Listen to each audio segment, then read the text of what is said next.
അതൊരു പൊട്ടിക്കരച്ചിലായി മാറി.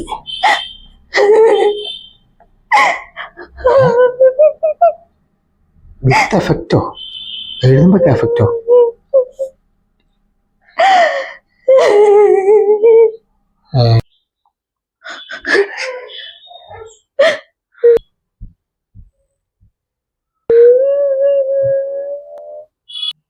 എന്താ പറ്റിയേ?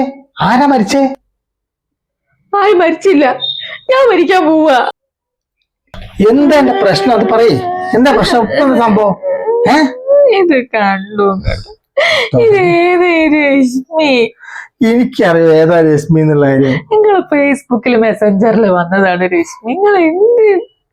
ഞാൻ ഫേസ്ബുക്ക് മെസ്സഞ്ചർ ഒന്നും ഉപയോഗിക്കില്ല. പിന്നെ ഇങ്ങനെ ഒരു രശ്മി എന്ന് പറഞ്ഞ ഫ്രണ്ട് എനിക്കില്ല. ഇത് നിങ്ങളെ ഫോണാണോ? ഈ ഇങ്ങനെ സംശയിക്കല്ലേ പ്ലീസ്. എനിക്ക് സംശയമൊന്നുമില്ല, ഉറപ്പേ ഉള്ളൂ.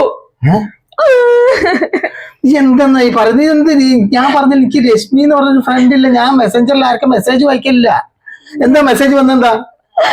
ഇപ്പൊ മെസ്സേജ് ഒന്നും അയക്കലില്ലല്ലോ, എന്താ മിണ്ടാത്തേത്?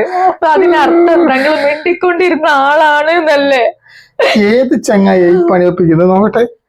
എനിക്ക് ഇങ്ങനെ ഒരു ഫ്രണ്ടിനെ അറിയില്ല. എന്റെ ദൈവമേ. എന്റെ ചെറിയമ്മ പറഞ്ഞതാ കല്യാണ സമയത്ത്, ഇങ്ങനെ ഒരു പ്രപ്പോസൽ വേണോ, സിനിമാക്കാരനാണ്, സൂക്ഷിക്കണം. കല്യാണത്തിന്റെ അന്നും പറഞ്ഞു എന്നോട് ചെവിയില്. നിന്റെ ഫേസ്ബുക്ക് ഐഡി എന്തായിരുന്നു? സുജിത്ത്. ഈ വീണ സുജിത്തിന്റെ ഫ്രണ്ടാണ് ഈ ഇപ്പൊ പറഞ്ഞ രശ്മി. അതായത് നിന്റെ ഫ്രണ്ട് അല്ല, നിന്റെ ഫ്രണ്ടാണ് ഈ രശ്മി. മനസ്സിലായോ? അതായത് നിന്റെ ഫ്രണ്ടാണ് ഈ രശ്മിന്ന്. 2021 മാർച്ചില് ഈ എന്നോട് ദേഷ്യം പിടിച്ചിട്ട് എന്റെ മൊബൈൽ എറിഞ്ഞ് പൊട്ടിച്ചില്ലായിരുന്നു.